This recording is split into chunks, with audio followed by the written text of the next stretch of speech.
நான் உங்க அருண். இறந்து போன ஒரு முதலைக்கு கோயில் கட்டி நடக்கும் ஒரு வித்தியாசமான வழிபாடுகளை பத்தி எனக்கு சொல்லியிருந்தாங்க. அது மட்டும் இல்லாம அங்க இருக்கிற காத்தவராயன் சாமி கழுவடி மரம் ஏறி உயிர் விடுற நிகழ்வும் நடக்கிறதா எனக்கு சொல்லியிருந்தாங்க. அதையெல்லாம் பார்க்கத்தான் நான் இன்னைக்கு திருச்சிக்கு பயணம் செஞ்சுக்கிட்டு இருக்கேன்.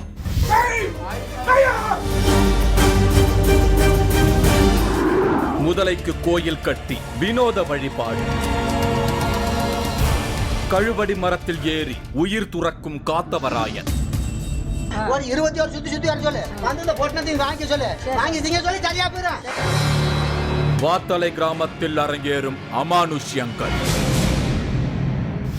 திருச்சி மாவட்டம் உறையூர் பக்கத்தில் இருக்கிற வாத்தலை அப்படிங்கிற ஊருக்கு தான் நான் இன்னைக்கு வந்திருக்கிறேன். இந்த ஊரில் இருக்கிற காத்தவராயன் கோயிலுக்கு தான் இன்னைக்கு நான் போக போகிறேன். இந்த கோயிலுக்கு சம்மந்தப்பட்ட இன்னொரு முக்கியமான கோயிலும் இருக்குது. என்ன அப்படின்னா, இந்த ஊர் மக்கள் ஒரு முதலையை வழிபடுறாங்க. அந்த முதலைக்கு பின்னாடி நிறைய இன்ட்ரெஸ்டிங்கான விஷயம் இருக்குது அப்படின்னு சொல்லியிருக்காங்க. இன்னைக்கு நம்ம அதை பற்றி தான் பார்க்க போகிறோம். முதலை அப்படின்னாலே எல்லாருக்கும் அதோட பயங்கரமான தோற்றமும் உடல் வாகும் தான் ஞாபகத்துக்கு வரும். ஆனா திருச்சி மாவட்டத்துல முதலைக்குன்னு ஒரு கோயில் அமைத்து அதுக்கு மக்கள் வழிபாடு செஞ்சுக்கிட்டு வராங்க. முதலைக்கு வழிபாடுன்னு சொன்னதும் எனக்குள்ள கொஞ்சம் நகைப்பு வந்தாலும் அந்த முதலை கோயில் எப்படி இருக்குங்கிற ஒரு இமேஜினரி வியூ எனக்குள்ள ஓட ஆரம்பிச்சது. இங்க இருக்கிற சாமி அடிக்குள்ள காத்தவராயன் சாமி இறங்கி கழுவடி மரம் ஏறி உயிர் விடுற நிகழ்வும் நடக்கிறதா சொல்லி இருந்தாங்க. அதையெல்லாம் பார்க்கத்தான் பயங்கர எதிர்பார்ப்போட நான் இன்னைக்கு திருச்சிக்கு பயணம் செஞ்சுக்கிட்டு இருக்கேன். நான் இப்போ திருச்சி மாவட்டம் வாத்தலை கிராமத்துக்கு வந்து சேர்ந்துட்டேன். இதுதான் நான் தேடி வந்த காத்தவராயன் கோயில்.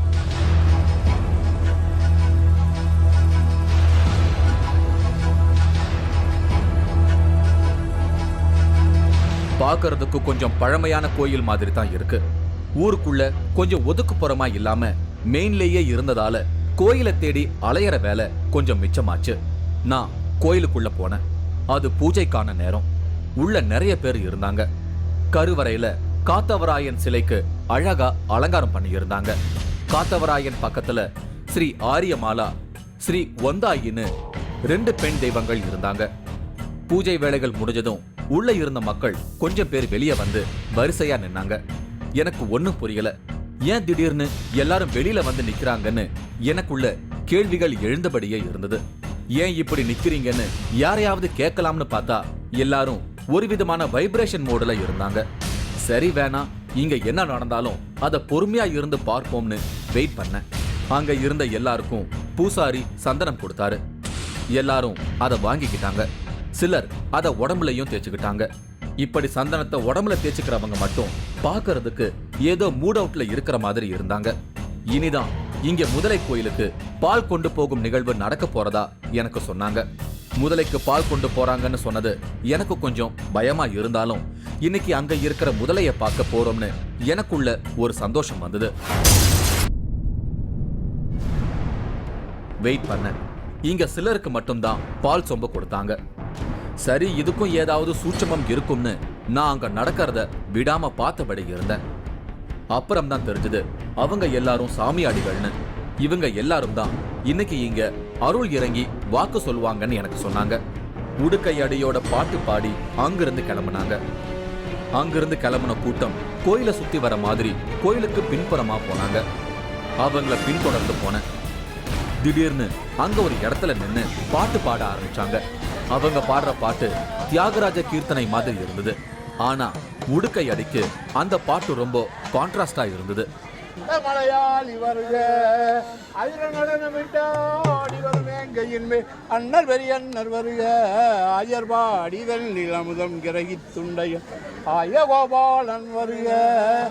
இவங்க இப்படி பாட்டை என்ஜாய் பண்ணாலும் என்னோட நினைப்பு எல்லாம் அந்த முதலை கோயில் மேலதான் இருந்தது. இந்த மாதிரி கிளாசிக்கல் ஸ்டைல் பாட்டுக்கு சாமி வந்து இறங்குறத இங்கதான் நான் முதல் முறையா பாக்குறேன். ஒரு வழியா பாட்டு பாடிக்கிட்டு மக்கள் கூட்டம் அங்கிருந்து கிளம்பிச்சு. நானும் அவங்கள பின்தொடர்ந்தபடியே நடந்தேன். எல்லாரும் கோயிலுக்கு எதிரில் இருந்த ஆத்துக்குள்ள இறங்கினாங்க. நான் அவங்கள விடாம ஃபாலோ பண்ணேன். ஆனா அடுத்து அவங்க என்ன பண்ண போறாங்கன்னு தெரியல. அப்போ ஒரு சாமியாடி மட்டும் ரொம்ப வேகமா அந்த ஆத்துக்குள்ள நடக்க ஆரம்பிச்சாரு. அப்பதான் நான் அந்த முதலை கோயிலை பார்த்தேன். ஆத்துக்குள்ள ஒரு மணல் மேட்டுல ஒரு முதலை சிலை ஒண்ணு இருந்தது. அந்த சிலையையும் ஒரு முதலை நீளத்துக்கு தான் அமைச்சிருந்தாங்க. அங்க முதலைக்காக ஒரு தனி பீடம் அமைச்சு அதுல மக்கள் வழிபட்டுட்டு வரத நான் பார்த்தேன். இங்க இந்த முதலை கோயில் அமைய ஒரு சுவாரஸ்யமான பிளாஷ்பேக் இருக்கு. ரொம்ப வருஷத்துக்கு முன்னாடி இங்க இருக்கிற ஆறுல கோப்பு கிராமத்துல இருந்து மீன் பிடிக்க வந்த மீனவ குடும்பத்தை சேர்ந்த ஒருத்தர் மீன் பிடிக்க வலை வீசி இருக்காரு. அப்ப அந்த வலையில மீனுக்கு பதிலா முதலை ஒண்ணு மாட்டி இருக்கு. அப்ப என்ன பண்றதுன்னு தெரியாம சரி அத ஊருக்கு கொண்டு போயிடலாம்னு அந்த மீனவர் தன்னோட ஊருக்கு அந்த முதலையை கொண்டு போயிருக்காரு. அப்போ அந்த ஊர்ல இருந்த சின்ன வயசு பசங்க எல்லாரும் அதை வச்சு விளையாடி இருக்காங்க. அப்போ அங்க இருந்த ஊர் பெரியவங்க இந்த முதலை கடவுளின் சொத்து, இது இங்க இருக்க வேண்டாம்னு சொல்லி மறுபடியும் எடுத்த இடத்திலேயே கொண்டு போய் விட்டுடும்படி சொல்லி இருக்காங்க. அதை மறுத்து பேசாம அந்த மீனவர் அந்த முதலைய இங்க இருக்கிற ஆத்தங்கரையில கொண்டு வந்து விட்டிருக்காரு. இறக்கிவிட்ட அந்த முதலை காத்தாவராயன் கோயிலை பார்த்து திரும்பி நின்னு தன் உயிரை விட்டதா இங்க இருக்கிற மக்கள் ஒரு அதிர்ச்சிகரமான தகவலை சொல்றாங்க. அதாவது கோப்பில் இருந்து மீன் பிடிக்க வந்தவங்க மீன் வலை வீசும்போது இந்த இதில் முதல்ல நிறையா இருந்திருக்கு. முதல்ல நிறையா இருக்கும்போது அதில் வலையில் ஒரு முதல்ல மாட்டிக்கிடுச்சு. அதை பிடிச்சிக்கிட்டு கோப்புக்கு கொண்டு வந்துட்டாங்க. கொண்டு வந்துட்டு அங்கே பிள்ளைங்கள விளாட விட்டுருக்காங்க ட்ரம்மில் போட்டு. அது பிள்ளைங்க குச்சி எடுத்து குத்தவும் அதை செய்யவும் இதை செய்யவும் அங்கே ஊர் பெரியவங்களாம் பார்த்துட்டு இது சாமி முதல்ல கோயில்கிட்ட பிடிச்சிருக்கீங்க, அதை கொண்டுட்டு போய் அங்கேயே விட்டுருங்கடான்னு திட்டிருக்காங்க. உடனே அவங்க எல்லாம் அதை எடுத்துக்கிட்டு இங்கே கொண்டு வந்து திருப்பி பிடிச்ச இடத்துலையே விட்டுருக்காங்க இந்த அக்கறையில். அது நேராக இங்கேருந்து நீந்தி போனது அந்த பக்கம் போய் மேலே ஏறி கோயிலை பார்த்து திரும்பின வாக்கில் அப்படியே உயிரை விட்டுருச்சு. இப்படி திடீர்னு ஒரு முதலை கடவுளை பார்த்து தன்னோட உயிரை விட்டதற்கான காரணம் ஏதும் தெரியலனாலும் முதலைக்கும் இங்க இருக்கிற காத்தவராயனுக்கும் ஏதோ தொடர்பு இருந்திருக்கு. இந்த இடத்துல காத்தவராயன் கோயில் அமைஞ்சதுக்கு பிறகுதான் இந்த ஆத்தங்கரைக்குள்ள நிறைய முதலைகள் வந்திருக்கு. இந்த முதலைய பிடிச்ச மீனவர் தன்னாலதான் இந்த முதலை உயிர் விட்டதா வருந்தி இருக்காரு. அதோட நினைவா இங்க இந்த கோயிலை கட்டி இருக்காரு. இப்படி வரலாற்று சிறப்பு மிக்க இந்த முதலை கோயிலை பார்த்தது எனக்கு ரொம்பவே வித்தியாசமான அனுபவத்தை கொடுத்திருக்கு. பால் சொம்பு கொண்டு வந்த சாமியாடிகள் எல்லாரும் ஆத்துக்குள்ள முதலை பீடம் இருக்கிற இடத்துக்கு வந்தாங்க. அந்த பீடத்துக்கு கீழே மணல் பகுதியில ஒரு புதைக்குழி மாதிரியான ஒரு பள்ளம் இருந்தது. அந்த பள்ளத்துக்குள்ள சாமியாடிகள் கொண்டு வந்த பாலை ஊத்துனாங்க.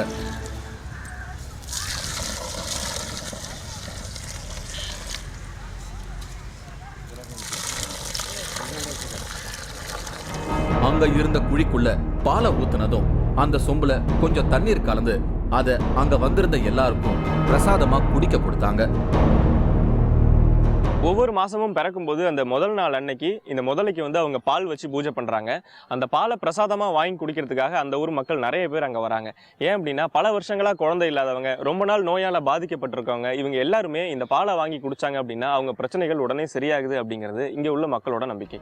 பூஜை ஆரம்பிச்சதுல இருந்து கொஞ்சம் கூட தனக்குள்ள இருக்கிற உக்கரத்தை வெளிக்காட்டிக்காம அருள் இறங்காம இருக்கிற சாமியாடிகள் கிட்ட மக்கள் வாக்கு கேட்க ஆரம்பிச்சாங்க. நீ எப்படி வெளியே கொண்டு வர மாரி நினைக்கிறியோ வெளியே கொண்டு வர ஜெயிச்சு கொடுக்க கிடைக்காது.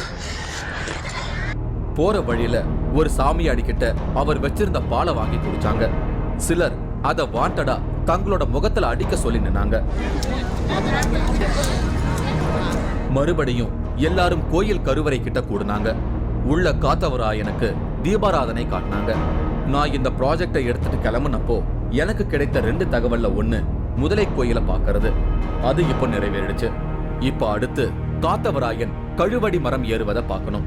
ஆனா அதுக்கு நான் இன்னைக்கு நைட்டு வரைக்கும் வெயிட் பண்ணணும். அது மட்டும் இல்லாம அதை பார்க்கறதுக்காக நான் கோப்பு கிராமத்துக்கு பக்கத்துல இருக்கிற இன்னொரு கிராமத்துக்கு போகணும். சரி, அடுத்ததா இங்க என்ன நடக்க போகுதுன்னு பார்க்கலாம்னு வெயிட் பண்ணினப்போதான் திடீர்னு அங்க ஆணி செருப்பை கொண்டு வந்து வச்சாங்க. அதை பார்த்ததும் சரிதான், இன்னைக்கு இங்க ஒரு சுவாரஸ்யமான உக்கிரம் கலந்த ஆட்டம் இருக்கும்னு நினைச்சு நான் வாக்கு சொல்ற நிகழ்வை பார்க்க ரெடியான. இவரு சத்யா, கட்டிட வேலை பார்த்துட்டு வராரு. இந்த காத்தவராயன் கோயில்ல 7 வருஷமா இங்க வரவங்களுக்கு வாக்கு சொல்லிக்கிட்டு இருக்காரு. ரொம்ப வருஷத்துக்கு முன்னாடி இவரு இந்த காத்தவராயன் கோயில் கட்ட வந்திருக்காரு. அப்போ இவருக்குள்ள அருள் இறங்குறத பார்த்த பெரியசாமி வாத்தியார் இவரை வாக்கு சொல்லும்படி சொன்னதா சொல்றாரு சத்யா. இந்த கோவில் கட்டுறதுக்கு தான் மேஸ்திரியா வந்தோம். மேஸ்திரியா வந்து கட்டட வேலைக்கு தான் வந்தாங்க. சித்தால வேலை செய்யறதுக்கு எங்கள் தாத்தா கூட வந்தோம். வந்ததுல இருந்து இந்த பாம்பை பார்த்ததுலேருந்து அது பெரியவங்க சொன்னாங்க, பாம்பை அடிக்காங்க, தூக்கி விட்டுருங்க அப்படின்னு. அது தூக்கி விட்டதுலேருந்து அந்த பெரியவர் வந்து பெரிய சமாதியார் பெரியவர் வந்து சொல்லி உனக்கு நல்ல அமைப்பு இருக்குது, இந்த கோவிலுக்கு வந்துட்டு போ அப்படின்னாங்க. அப்போ 1990 அந்த கோவிலுக்கு வந்தேன். இந்த கோவிலில் வந்து 10 பேர்த்துக்கு அருள் வாக்கு வந்துச்சு. அருள் வந்தது 10 பிள்ளைக்கு அள்ளி கொடுத்துக்கிட்டு சாமி சொல்லிட்டு இருக்கோம். அப்போ சத்யா திடீர்னு கத்தினபடியே ஆணி செருப்பு மேல ஏறி நின்னு நடக்க ஆரம்பிச்சாரு. அவரை 2 பேர் தாங்கினபடி நடந்தாங்க. கையில ஒரு அரிவாளும் வச்சிருந்தாங்க. 2 பேர் அந்த அரிவாளை பிடிச்சு நிக்க உக்கரமா கத்திக்கிட்டே ஓடி வந்து சத்யா அந்த அரிவாள் மேல ஏறி நின்னாரு. வழக்கம் போல அவருக்கு ஒரு எலுமிச்சம்பழம் கொடுத்து அதை கடிச்சு முழுங்கி வாக்கு சொல்ல தொடங்கினாரு.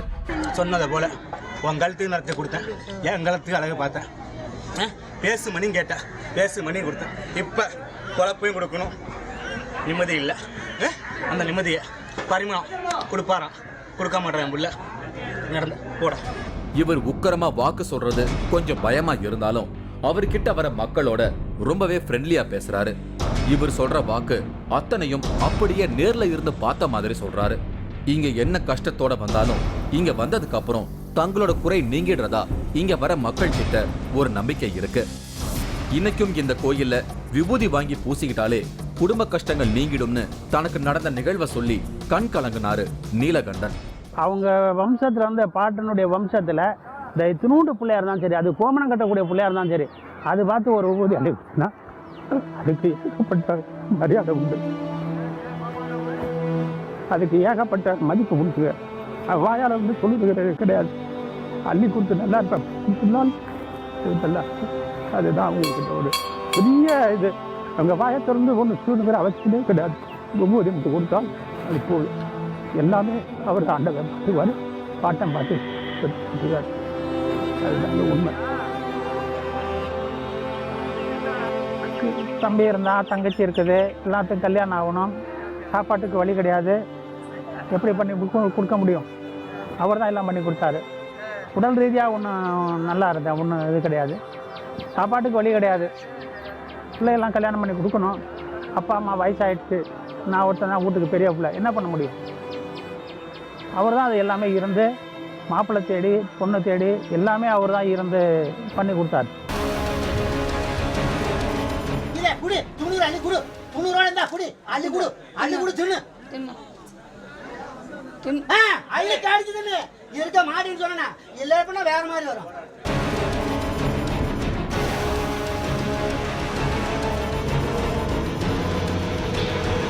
மூன்றாவது கண் இடைவேளைக்கு பின் தொடரும்.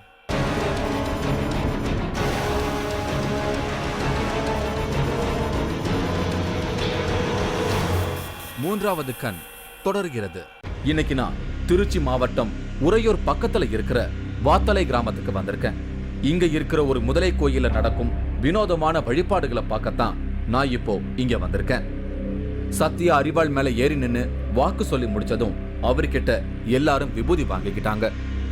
அவருக்கு அப்புறம் அங்க இருந்த இன்னொரு சாமியாடியும் ஆணி செருப்பை போட்டு நடந்து அரிவாள் மேல ஏறி நின்னு வாக்கு சொல்ல ஆரம்பிச்சாரு.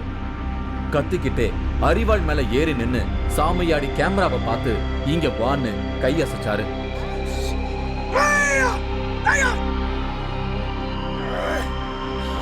நான் கூட என்னதான் கூப்பிடுறாரோன்னு நினைச்சு போனா எனக்கு ஏமாற்றம் ஆயிடுச்சு. அவர் கூட்டது எங்களோட கேமராமேனை தான். என்ன இல்லைன்னு புரிஞ்சுக்கிட்டேன். அவருக்கு வாக்கு சொன்னாரு அந்த சாமியாடி. எந்த அளவுக்கு நீ பேரை வந்துட்டியோ, புண்ணியத்தை பார்க்குறியோ, இவ்வளோ உலகளவு பரப்பாக பார்க்குறேன், இவ்வளவு உலகளவு பணி ஏற்றி கொடுக்குற, கண்டிப்பாக உனக்கு ஜெயிச்சு கொடுக்குறான்டா. எங்க கேமராமேனுக்கு அப்புறம் அங்க வந்திருந்த மக்கள் எல்லாருக்கும் வரிசையா வாக்கு சொல்ல ஆரம்பிச்சாரு. அவர்கிட்ட வாக்கு கேட்க மக்கள் கூட்டம் போட்டி போட்டுக்கிட்டு நின்னாங்க. இப்படி அங்க இருந்த எல்லா சாமியாடிகளும் ஒவ்வொரு இடத்துலயும் அவங்களுக்கான இடம் ஒதுக்கீடு பண்ணி வாக்கு சொல்லிக்கிட்டு இருந்தாங்க. அப்போ அங்க ஒரு இடத்துல ஒரு சாமியாடி ரொம்ப உக்கரமா கத்தி கத்தி பேசிக்கிட்டு இருந்தாரு. நான் கூட ஏதோ சண்டை போடுறாங்க போல நாம போய் விலக்கி விடலாம்னு அங்க போனேன். ஆனா அங்க அந்த சாமி அங்க ஒரு பொண்ணுக்கு வாக்கு சொல்லிக்கிட்டு இருந்தாரு. அங்க வந்திருந்த நந்தினிக்கு வாக்கு சொல்ல ஆரம்பிச்சாரு. இவங்களுக்கு கல்யாணமாகி 1 மாசம் ஆகியிருக்கு. நந்தினிக்கும் அவங்களோட கணவருக்கும் பொருத்தம் இல்லாம கல்யாணம் நடத்தின விஷயத்த பட்டீர்னு சொல்ல அதை கேட்ட நந்தினி அதிர்ந்து போய் பார்த்துக்கிட்டு இருந்தாங்க. கல்யாணம் ஆகி எவ்வளவு நாள் ஆச்சு? ஏன் பொருத்தம் இல்லாம கல்யாணம் பண்ணீங்க? உங்களுக்கு பொருத்தம் இருக்கா? நான் லவ் மேரேஜ் அப்படி நீங்கள் இருக்கீங்களா? கல்யாணம் பண்ணீங்களா? சரவர புரியுதா? சொல்லுங்க. பொருத்தம் இல்லாம கல்யாணம். இந்த இடம் பொருத்தம் இல்லாம கல்யாணம் சொல்றதா? இது பிரிய வேண்டிய பிள்ளைங்க சொல்றதா? பிரிஞ்சு வர வேண்டிய பிள்ளைங்க. அது வீட்டுக்குள்ள கசகசப்பு போக போக எடுக்க வேண்டிய நேரம் சொல்றதா? அங்க பாம்புக்கும் கீரிக்கும் ஆகாம இருக்குது. ஒரு தலையாட்டி பொம்மை மாதிரி அந்த சாமியாடி தன்னோட உடம்பையும் தலையையும் ஆட்டிக்கிட்டே வாக்கு சொல்லிக்கிட்டு இருந்தாரு. நந்தினிக்கு இருக்கிற குறைகள் அவங்களுக்கே தெரிஞ்சிருக்காது.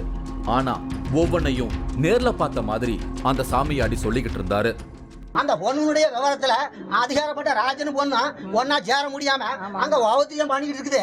அந்த ஓவத்திரியம் தாங்க முடியாம அது தலையில கோளாறு, மண்டையில கோளாறு, பவுத்துல கோளாறு, அந்த ஒதுங்குற இடத்துல கோளாறு, ஒதுங்கி உக்கார நேரத்துல வலி வந்து மாட்டுது சொல்றதுதா? வலி வந்து மாட்டுது.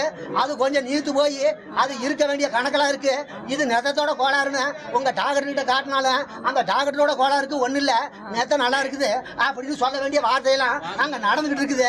இதுக்குள்ள இருக்கிறதுல இந்த பொண்ணுக்கு தூங்க முடியல. அங்க போட்டு போட்டு போட்டு பறக்குது. அந்த உருளை கட்ட மாதிரி உருண்டு வருது. நந்தினியோட உடம்புல குறைகள் தீர ஒரு எலுமிச்சம்பழத்தை கொடுத்து அதை சாப்பிடும்படி மிரட்டினதை கேட்டு நான் மட்டும் இல்ல, நந்தினியும் மிரண்டு போய் தான் இருந்தாங்க. இதே குடி, துணூறு அள்ளி குடு, துணூறு இருந்தா குடி, அள்ளி குடு, அள்ளி குடு, தின்னு அள்ளி காடிச்சு தின்னு. இருக்க மாட்டேன்னு சொன்னா இல்ல வேற மாதிரி வரும். கனிய சாப்பிட்டு கோயில் கருவறைய 21 தரம் சுத்தி வந்தா எல்லாம் சரியாயிடும்னு மிரட்டலா சொன்னாரு அந்த சாமியாடி. இவர்கிட்ட வாக்கு கேட்க வந்தவங்களுக்கு மட்டும் இல்லாம கூட்டத்துல இருக்கிற யாருக்கு வாக்கு வந்தாலும் அவங்களுக்கு வாக்கு சொல்றது இங்க இருக்கிற சாமியாடிகளோட வழக்கமா இருக்கு. இப்படி ஒவ்வொரு இடத்துலயும் வாக்கு கேட்க வந்திருக்கிற மக்களை பாக்குறப்போதான் கஷ்டங்களோட மக்கள் எவ்வளவு பேர் இருக்காங்கன்னு தெரியுது. ஒரு வழியா வாக்கு சொல்ற செஷன் முடிஞ்சு மக்கள் எல்லாரும் மறுபடியும் முதலை கோயிலுக்கு பால் கொண்டு போகும் நிகழ்வுக்கு ரெடி ஆனாங்க. இனிதான் நான் ஆவலோட எதிர்பார்த்த கழுவடி ஏறும் நிகழ்வு நடக்கவிருக்கு. ரொம்ப ஆக்ரோஷமா ஒரு பெரிய அருவாள் மேலே ஏறி நின்று அருள்வாக்கு சொல்லிக்கிட்டு இருந்தாங்க. அதே மாதிரியே அந்த கோயிலில் நிறைய பேர் பார்த்தீங்க அப்படின்னா எல்லாருமே அருள்வாக்கு சொன்னாங்க. ஒரு வழியாக இப்போ எல்லாருமே அருள்வாக்கு சொல்லி முடிச்சிட்டாங்க. நான் அவரோட எதிர்பார்த்துக்கிட்டு இருக்கிற இந்த காத்தவராயன் கழுவடி மரம் ஏறுற நிகழ்ச்சி வந்து இன்னைக்கு நைட் தான் நடக்க போகுது. ஸோ அதை பார்க்கறதுக்காக தான் நான் வெயிட் பண்ணிட்டு இருக்கேன். கழுவடி மரம் ஏறுறதுன்னு சொன்னதும் எனக்கு நம்மளோட 3வது கண் நிகழ்ச்சியில வந்த விஜயகுமார் தான் ஞாபகத்துக்கு வந்தாரு. அரிவாள்களால ஏணி மாதிரி கட்டி அது மேல ஏறி நின்று ஆடின நிகழ்வை நம்மோட நாகராஜ் போய் ஷூட் பண்ணிட்டு வந்திருந்தாரு. பெருத்த உடம்போட ரொம்பவே உக்கரமா கழுவடி மரத்துல ஏறின விஜயகுமார நாம யாரும் மறந்திருக்க வாய்ப்பு இல்லை. அப்படி ஒரு நிகழ்வு பார்க்கிற வாய்ப்பு இன்னைக்கு எனக்கு கிடைச்சிருக்கு. வெளிச்சம் போய் இருள் சூழ ஆரம்பிச்சது. கோப்பு கிராமத்துல இருந்து கொஞ்சம் தூரத்துல நடந்தது இந்த கழுவடி ஏறும் நிகழ்வு. அங்க ஒரு இடத்துல ரொம்ப உயரத்துல கூடாரம் ஒண்ணு அமைச்சிருக்காங்க. அதுல கொஞ்சம் பூக்களை கட்டி தொங்க விட்டுருந்தாங்க. 2 ஏணிகளை சேர்த்து கட்டி வச்சிருந்தாங்க. கைத்தால கட்டி இருந்தாலும் அது விழுந்துடுமோன்னு ஒரு பயம் எனக்குள்ள இருந்தது. அதுக்கு எதிர்க்க காத்தவராயன் கட்சைகள் போட்டு சிலர் ரெடியா இருந்தாங்க. பாட்டு பாடி அங்க இருந்தவங்க அந்த இடத்த சுத்தி சுத்தி வந்தாங்க. இப்படி சுத்திக்கிட்டே இருக்கிற இவங்களோட அடுத்த ப்ராசஸ் என்னன்னு என்னால யூகிக்க முடியல. பாட்டு பாடி ஆடினபடியே அந்த கழுவடி மரத்தை சுத்தி வந்தாங்க.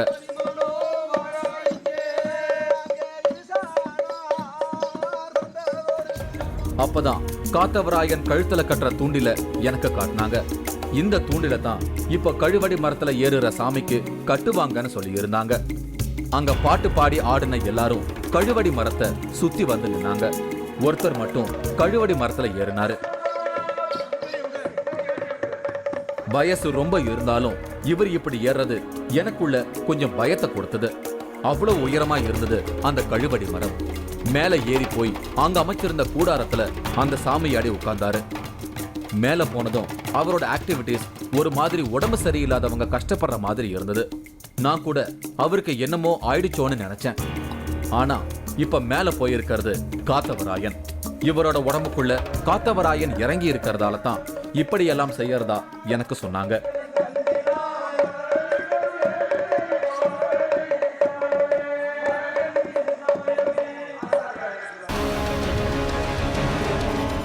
அரியப்பு ராஜா என்ன உத்தரவு போட்டாரோ உத்தரவு தான். பெரிய நாயோட பிள்ளை தான் வருது ஒரு பக்கம்.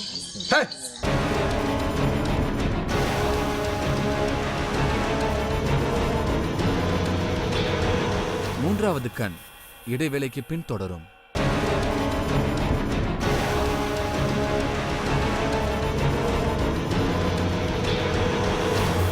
மூன்றாவது கண் தொடர்கிறது. நான் இன்னைக்கு திருச்சி மாவட்டம் உறையூர் பக்கத்துல இருக்கிற வாத்தாலை கிராமத்துல இருக்கேன். இங்கதான் ஒரு முதலை கோயில் இருக்கு. காத்தவராயன் சாமிக்கு கழுவடி மரம் ஏறும் ஒரு வினோதமான வழிபாடுகள் செய்யறாங்க. அதையெல்லாம் பார்க்கத்தான் இங்க நான் வந்து காத்திருக்கேன். மேல இருக்கிற சாமியாடிக்கு பூஜை செய்ய இப்போ ஒருத்தர் மேல போனாரு. பூஜைக்காக வச்சிருந்த தேங்காயை உடைச்சு பூஜை பண்ணாரு. காத்தவராயன் கழுத்துல கட்ட வச்சிருந்த தூண்டில அவரோட கழுத்துல கட்டிட்டு இறங்கினாரு. கீழே ஒரு பெண்ணுக்கு மணப்பெண் போல அலங்கரிச்சிருந்தாங்க. புராணப்படி பார்வதி தான் காத்தவராயனுக்கு தயிர் கொண்டு போய் கொடுக்கணும். அதுக்காகத்தான் இந்த செட்டப். அந்த பெண்ணோட கையில ஒரு செம்புல தயிரை நிரப்பி கொடுத்தாங்க. கழுவடி மரம் ரொம்ப உயரத்துல இருக்கிறதால அந்த பெண்ணால ஏற முடியாதுன்னு அங்க இருந்த ஒருத்தரை பார்வதியோட சப்ஸ்டியூட்டா மேல அனுப்புனாங்க. மெதுவா கழுவடி ஏறின அவரு மேல போய் காத்தவராயன் ரூபமா இருக்கிற அந்த சாமியாடி கழுத்துல இருக்கிற தூண்டில இழுத்து செம்புல இருந்த தயிரை கொடுத்து காத்தவராயன் உயிர் பிரிந்த நிகழ்வை முடிவு செஞ்சு வச்சாரு. மேல இருந்த சாமியாடி கூடாரத்துல இருந்த பூக்களை பிச்சு தூக்கி எறிஞ்சாரு. மேல தூக்கி எரியப்பட்ட பூக்களை காத்தவராயனே கொடுத்ததா நினைச்சு அதை எடுக்க பெண்கள் போட்டி போட்டாங்க. அடுத்ததா கழுவடி மரத்துல இருந்து இறங்கி வந்த சாமியாடி கீழே இருந்த எல்லாருக்கும் வாக்கு சொல்ல ஆரம்பிச்சாரு. ஹரியப்புராஜா என்ன உத்தரவு போட்டாரோ உத்தரவு தான். பெரிய நாயோட புள்ளதான் வருது ஒரு பக்கம். இங்கேயும் வாக்கு கேட்க மக்கள் போட்டி போட்டுட்டு தான் நின்னாங்க. இன்னைக்கு நான் எதிர்பார்த்து வந்த 2 முக்கியமான அமானுஷ நிகழ்வையும் பார்த்த சந்தோஷத்தோட நான் அங்கிருந்து கிளம்பினேன். மீண்டும் வேற ஒரு அமானுஷ நிகழ்வோட நான் உங்களை சந்திக்கிறேன். அதுவரை உங்களிடமிருந்து விடை பெறுவது உங்கள் அருள். இந்த நிகழ்ச்சி வரும் வாரம் திங்கள் அன்று மாலை 4:30 மணிக்கு மறு ஒளிபரப்பாகும். இதுவரை ஒளிபரப்பாகி வரும் 3வது கண் நிகழ்ச்சிக்கு பெரும் வரவேற்பு கொடுத்துட்டு இருக்கீங்க. உங்களோட வேண்டுகோள் படி ஆரம்பத்துல இருந்து ஒளிபரப்பான 3வது கண் நிகழ்ச்சியோட 4 பாகங்களை ஒன்னா சேர்த்து தொகுத்து வழங்கிட்டு இருக்கோம். ஞாயிறு பிற்பகல் 2 மணிக்கு 3வது கண் நிகழ்ச்சியின் இந்த தொடர் ஓட்டத்தை பார்த்து மகிழுங்கள். ஆந்திராவில் நோய் தீர்க்கும் ஓர் மலையருவி. ஃபால்ஸ்ல குளிச்சுட்டு வரும்போது எனக்கு நிறைய ஒரு ஆனந்தத்தை எல்லாம் உணர்ந்தேன். பௌர்ணமி பூஜையில் ஒளியாக வந்து காட்சி தரும் சித்தர். சுவாமியோட மிராக்கிள் ஒரு அணுக்குள் மாதிரி ஒரு பரமாணுவினால வந்து ஒரு மிராக்கிள் மாதிரி தெரியுது, கண்ணு தெரியுது. ஒரே இடத்தில் நிகழும் பல அமானுஷ்யங்கள். நீங்களும் இந்த திகில் பயணத்தில் கலந்து கொள்ள ஒரு வாய்ப்பு. 3வது கண் டிவி ஷோ என்ற Facebook பக்கத்தில் எங்களோடு இணைந்திடுங்கள். உங்களது அமானுஷ்ய அனுபவங்களை பதிவு செய்து இந்த நிகழ்ச்சியில் பங்கு பெறும் வாய்ப்பை பெறுங்கள்.